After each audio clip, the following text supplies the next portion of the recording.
नारी को पढ़ना सिखाया, नारी को सम्मान दिलाया, स्वयं संघर्षों में जिंदगी बिताई, तकलीफों से ना घबराई, देश की पहली महिला शिक्षिका कहलाई। जी हाँ, हम बात कर रहे हैं आज सावित्री बाई फुले जी की, जिनका जन्म 3 जनवरी, हम बात कर रहे हैं सावित्री बाई फुले जी की, जिनको कभी भी भुलाया नहीं जा सकता। सावित्री बाई फुले जी।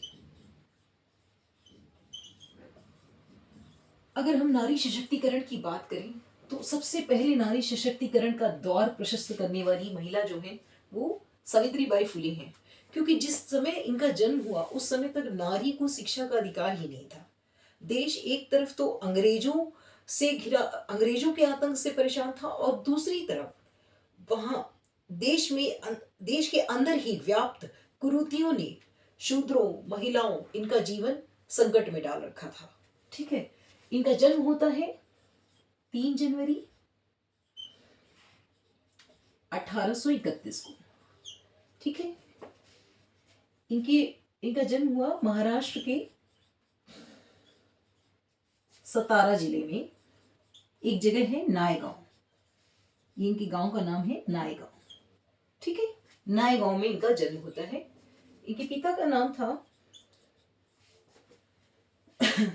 नाम था खंडोजी पाटिल। खंडोजी पाटिल। और माता थी लक्ष्मीबाई। ये जो है ये माली संप्रदाय से थे, है ना, मतलब माली संप्रदाय थे। मैं क्यों ये लिख रही हूं, इसके पीछे कारण है। माली संप्रदाय से थे। 3 जनवरी 1831 में इनका जन्म हुआ और 9 वर्ष की आयु में इनका विवाह हो जाता है। मात्र 9 वर्ष की थी। इनके बचपन का एक किस्सा है। इनका विवाह हुआ था 9 वर्ष में। ठीक है, 9 वर्ष की आयु में विवाह होता है 11 वर्षीय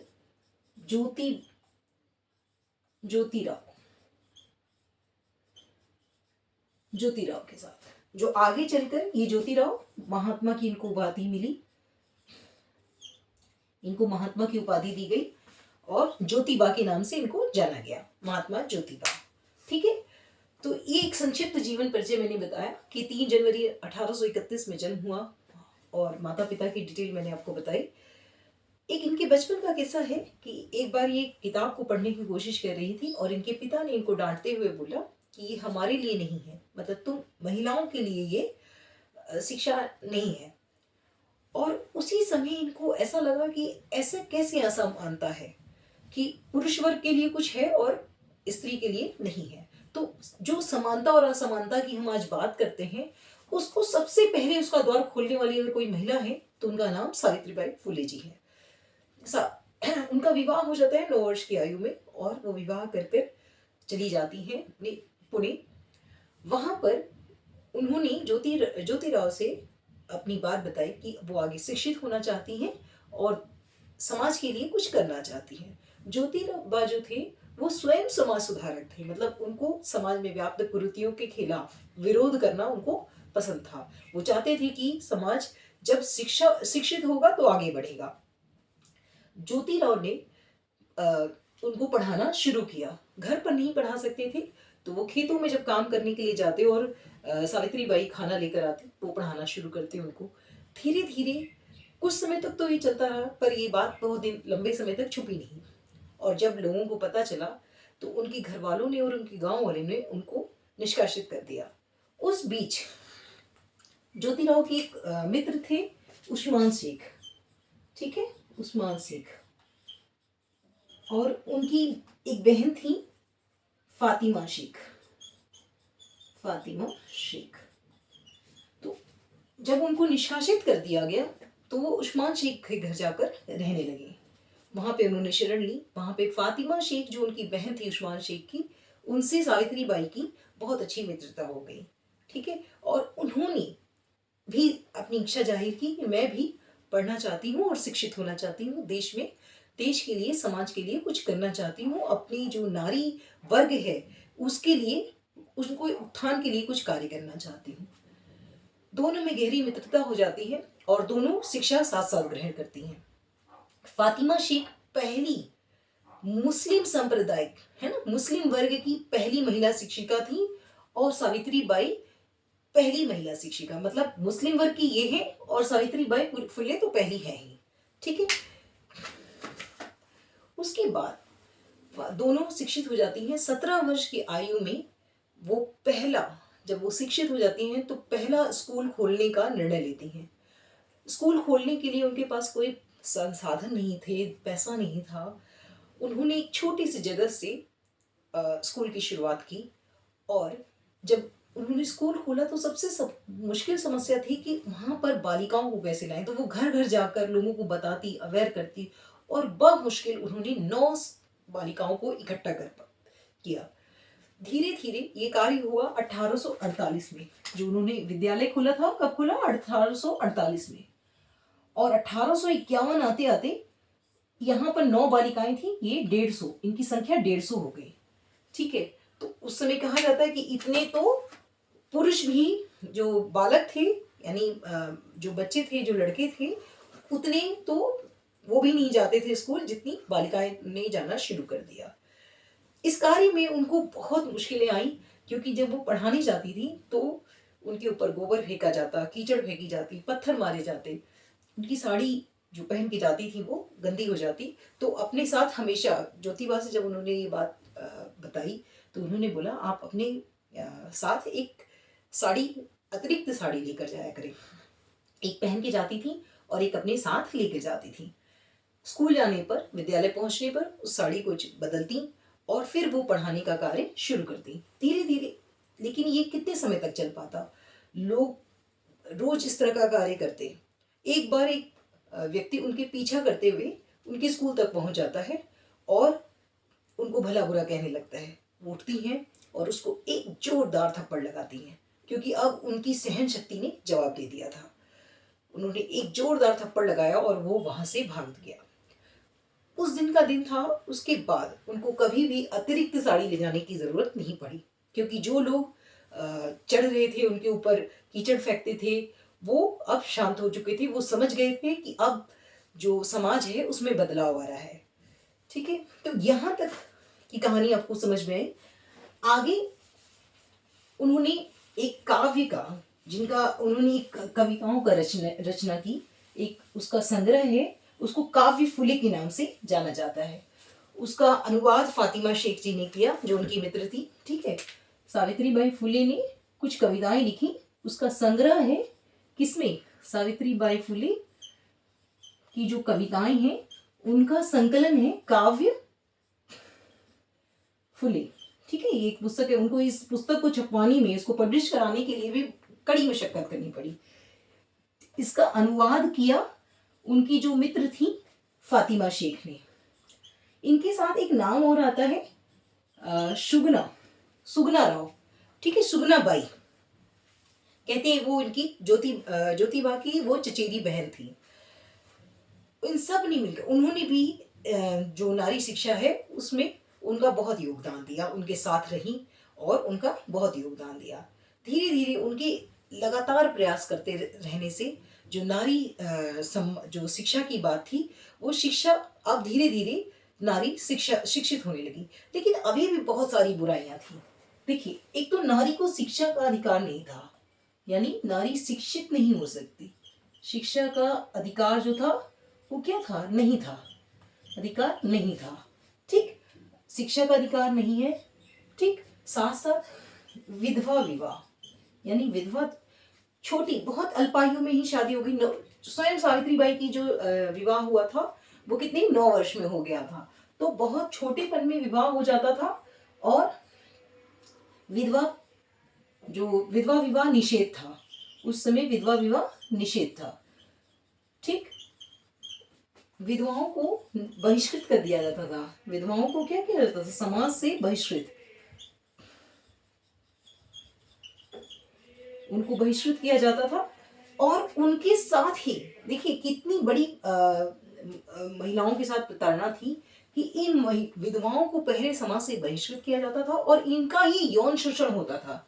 इन्हीं महिलाओं का यौन शोषण भी किया जाता था और अगर कोई महिला गर्भवती हो जाती थी तो वो सिर्फ आत्महत्या करने के अलावा उस समय में और कोई उसके पास मार्ग नहीं था। ठीक है, तो इस तरह की बहुत सारी, उनका मुंडन किया जाता था, मतलब उनके बाल कटवा दिए जाते थे। इसके विरोध में जो सावित्रीबाई फुले हैं उन्होंने नाइयों के विरोध में, कि आप बाल ना काटे, उसके विरोध में एक हड़ताल भी की। ठीक है, मुंडन भी करवाया जाता था। तो इस तरह से बहुत सारी बुराइयां थी उस समय। छुआछूत, पानी पीने का अधिकार, मतलब जो कुएं होते थे उसमें दूसरी जाति के, मतलब सवर्ण जाति के लोग ही पानी पी सकते थे, किसी शूद्र को पानी पीने की, यानी पानी पीने तक की मनाही थी। ठीक है, उन्होंने एक बाल प्रतिरक्षा गृह बनवाया, बाल प्रतिरक्षा गृह, अपने घर में ही घर को आश्रम में बदल दिया, उसमें बाल प्रतिरक्षा गृह बनवा दिया। ठीक है, ये बाल प्रतिरक्षा गृह बनवा दिया जहां पर जो विधवाएं हैं, जो या तो यौन शोषण से जो प्रभावित महिलाएं थीं, वो अपने बच्चों को रख सके, उनका पालन पोषण कर सके, और विधवा भी वहां आकर रह सके, जिससे समाज में जो व्याप्त बुरे लोग हैं उनके प्रभाव से उनको बचाया जा सके। ठीक है, तो ये बाल प्रतिरक्षा उन्होंने अपने घर में ही बनवाया। इसके अतिरिक्त उन्होंने जब देखा कि पानी पीने तक का अधिकार नहीं है, उन्होंने अपने घर में एक कुआं भी बनवाया। ठीक है, ऐसा नहीं कि उन्होंने सिर्फ शिक्षा के क्षेत्र में, उन्होंने हर क्षेत्र में जहां जहां बुराइयां व्याप्त थी, हर क्षेत्र में कार्य किया। उन्होंने एक कुआं बनवाया और उन्होंने बोला कि इस कुएं से कोई भी वर्ग का आदमी, ऐसा नहीं कि सिर्फ शूद्र वर्ग, किसी भी वर्ग का, किसी भी संप्रदाय का व्यक्ति इस कुएं से पानी पी सकता है। तो इस तरह से उन्होंने इतने प्रयास किए, इतना इतना कार्य किया। धीरे धीरे समय बीतता गया और ज्योतिबा जो है उनका निधन हो गया। उनके निधन के उपरांत उनको जो अंतिम संस्कार होता है, हमारे हिंदू समाज में आज भी शायद ऐसा है कि किसी महिला को अंतिम संस्कार करने की या मुखाग्नि देने की जो एक प्रथा है, वो कोई महिला नहीं कर सकती। पर उस समय में, मैं उस समय की बात कर रही हूँ जो ये 19वीं शताब्दी की, तो उस समय में जो सावित्रीबाई फुले ने स्वयं उनको मुखाग्नि दी। ठीक है, उन्होंने इसी क्रम में एक और किस्सा आता है कि एक ब्राह्मण विधवा थी, उसका जो बच्चा था उसको सावित्रीबाई फुले ने गोद लिया था। यानी कि ज्योतिबा और सावित्रीबाई फुले की कोई निजी संतान नहीं थी, मतलब बायोलॉजिकल वो किसी के फादर मदर नहीं थे।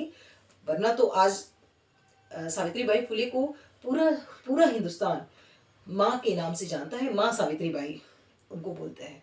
पर उन्होंने बायोलॉजिकल वो कभी किसी के माता पिता नहीं बने। उन्होंने एक ब्राह्मणी के बच्चे को, जो ब्राह्मणी विधवा थी, और उसके बच्चे को गोद लिया था, उसका नाम यशवंत राय रखा गया। ठीक है, उनके बच्चे का नाम है यशवंत राय, यशवंत राव।